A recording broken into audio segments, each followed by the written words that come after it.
Jéssica.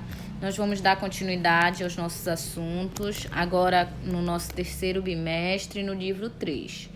O nosso primeiro assunto, ele fala sobre a carta argumentativa, um gênero textual muito presente no nosso cotidiano, né, que é de suma importância que nós possamos conhecer. Bom, ao falar de carta argumentativa, nós falamos da estrutura, né, dessa carta. É importante a gente saber essa estrutura.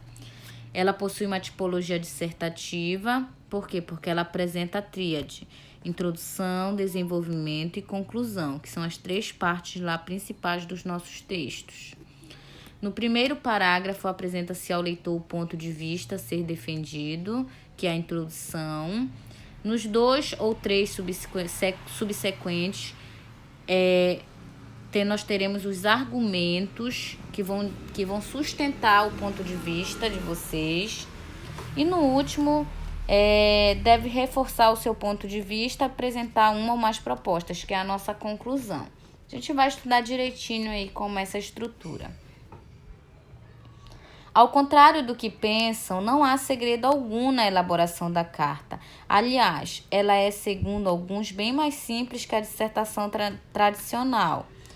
Texto bem próximo à realidade dos alunos, dos quais a maior parte certamente já escreveu uma carta a alguém, né? Dificilmente alguém nunca escreveu uma carta. Então, como eu falei, é um gênero que já faz parte do nosso cotidiano. Então, não se faz tão difícil de aprender. Aspectos gerais. Expressa a opinião do leitor sobre textos publicados em jornal ou revista. Principalmente acontece assim, a carta argumentativa. Você lê uma reportagem, alguma coisa em um jornal ou revista, e aí você faz, né, coloca os seus argumentos e monta a sua carta com base nessas reportagens, algum assunto interessante. Tem intencionalidade persuasiva, ou seja, né, de convencer o leitor. É por isso que ela é argumentativa, né, porque você vai se utilizar de argumentos para tentar convencer. Sua estrutura assemelha-se à da carta pessoal, né? Ela vai ter algumas características, como data, o local, também o vocativo, corpo do texto, que é o assunto, expressão cordial de despedida e assinatura. A linguagem adequa-se ao perfil do autor, da revista ou jornal a que se destina, com predomínio do padrão culto formal, né? Geralmente, nessa carta, a gente vai utilizar uma linguagem formal, mas é importante se adequar também, né, ao público, à pessoa que você vai enviar a carta, porque é diferente, né? Se você for mandar uma carta, por exemplo, para algum vizinho seu, você vai escrever de uma forma. Um vizinho que não tem ensino médio completo, vamos dizer assim. Agora, se você for escrever uma carta a um juiz, por exemplo, você vai ter que adequar a sua linguagem. A intenção do autor vai gerar maior ou menor pessoalidade, né? Então, como eu falei, você pode ser você pode ser impessoal ou pode ser pessoal também nessa carta. Vai depender da sua intenção. E a estrutura, né? Como eu falei, você vai colocar o local e data, que é o nome da cidade por extenso. O vocativo, que é o pronome pessoal de tratamento, de acordo com a função social do destinatário. É aquele chamamento, né? Como você vai chamar aquela pessoa que você está escrevendo. Primeiro parágrafo, deixar clara a intenção para o destinatário. Segundo, terceiro e quarto parágrafos. Não necessariamente tem que ter 4 parágrafos. Você pode fazer 2, 3, isso vai depender muito, tá? Corresponde à argumentação sobre o tema em questão. Quinto parágrafo, né? Reafirmação da intenção e propostas. E a assinatura, né? Faltou a expressão cordial aqui, né? Você pode colocar respeitosamente, atenciosamente. E assinatura. No caso da prova de vestibular, por exemplo, você não vai colocar o seu nome, você vai colocar suas iniciais. Às vezes eles pedem também os pseudônimos, falsos nomes, eles podem pedir um apelido, tá? Então vai depender muito aí da proposta da carta. Procure evitar, né, na carta argumentativa, repetição desnecessária de palavras, Não comece períodos ou parágrafos com a mesma palavra. Não fiquem repetindo as palavras, tentem substituir por outras. Gírias ou termos rebuscados, gírias também nem pensar. E termos rebuscados, por exemplo, palavras de difícil entendimento. Tá? Às vezes você coloca uma palavra que nem você sabe o significado, só porque achou bonita. Isso não é interessante aqui no texto. Excesso de advérbios terminados em mente, aí você coloca cuidadosamente, rapidamente, várias palavras terminadas em mente. Isso vai cansando o leitor. Clichê, fórmulas e expressões generalizadas. Tem gente que só começa assim, nos dias de hoje, atualmente, hoje em dia, tá? Diante dos fatos mencionados, a pessoa só toda vez que vai escrever um texto só começa com essas palavras. Essas palavras, elas já são clichês, já são muito utilizadas. Então, tentem utilizar outros vocábulos. E excesso ou emprego errado da palavra que, principalmente, né? Utilizar muito esse que aí também vai prejudicar o texto de vocês.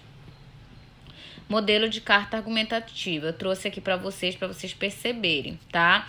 Aqui nós temos o local e a data, tá? Guanambi, 14 de maio de 2012. Nós temos vocativo, prezados senhores. Olha só, é essa a estrutura. Introdução, desenvolvimento. Eu vou ler aqui para vocês. Uns amigos me falaram que os senhores estão para destruir 45 mil pares de tênis falsificados com a marca Nike e que, para esse fim, uma máquina especial já teria até sido adquirida. A razão desta cartinha é um pedido muito urgente. Antes de mais nada, devo dizer aos senhores que nada tenho contra a destruição de tênis ou de bonecas Barbies, ou de quaisquer objetos que tenham sido pirateados. Afinal, a marca é dos senhores, e quem usa essa marca indevidamente sabe que está correndo um risco. Destruam, portanto, com a máquina, sem a máquina, destruam. Destruir é um direito dos senhores, mas, por favor, reservem um único par desse tênis que serão destruídos para este que vos escreve. Este pedido é motivado por duas razões. Olha a argumentação dele. Em primeiro lugar, sou um grande admirador da marca Nike, mesmo falsificada. Aliás, estive olhando os tênis pirateados e devo confessar que não vi grande diferença deles para os verdadeiros. Em segundo lugar, e isto é o mais importante, sou pobre e ignorante. Quem está escrevendo esta carta para mim é um vizinho, homem bondoso. Ele vai inclusive colocá-la no correio, porque eu não tenho dinheiro para o selo. Nem dinheiro para o selo, nem para qualquer outra coisa. Sou pobre como um rato. Mas a pobreza não impede de sonhar, e eu sempre sonhei com um tênis Nike. Os senhores não têm ideia de como isso será importante para mim. Meus amigos, por exemplo, vão me olhar de outra maneira se eu aparecer de Nike. Eu direi, naturalmente, que foi presente. Não quero que pensem que andei roubando, mas sei que a admiração deles não diminuirá. Afinal, quem pode receber um Nike de presente pode receber muitas outras coisas. Verão que não sou o pobre coitado que pareço. Uma última ponderação. A mim não importa que o tênis seja falsificado, que ele leve a marca Nike sem ser Nike, porque vejam, tudo em minha vida é assim. Moro num barraco que não pode ser chamado de casa, mas para todos os efeitos chamo de casa. Uso camiseta de uma universidade americana, com dizeres em inglês, que não entendo, mas nunca estive nem sequer perto da universidade. É uma camiseta que encontrei no lixo. E assim por diante. Mandem-me, por favor, um tênis. Pode ser tamanho grande, embora eu tenha pé pequeno. Não me desagradaria nada fingir que tenho pé grande. Dá à pessoa uma certa importância. E depois, quanto maior o tênis, mais visível ele é. E como diz o meu vizinho, aqui visibilidade é tudo na vida. Moacir Ciliar, cronista, Folha de São Paulo. Então percebam, pessoal, que na carta vocês perceberam como é o poder da argumentação, os argumentos que ele utilizou, né, para que ele pudesse ganhar, né, um tênis da Nike, mesmo que fosse falsificado. Então, para vocês perceberem aí o poder da persuasão, né, o poder da argumentação, tá? Então, espero que vocês tenham entendido sobre a carta, tá? Obrigada pela atenção e até a próxima.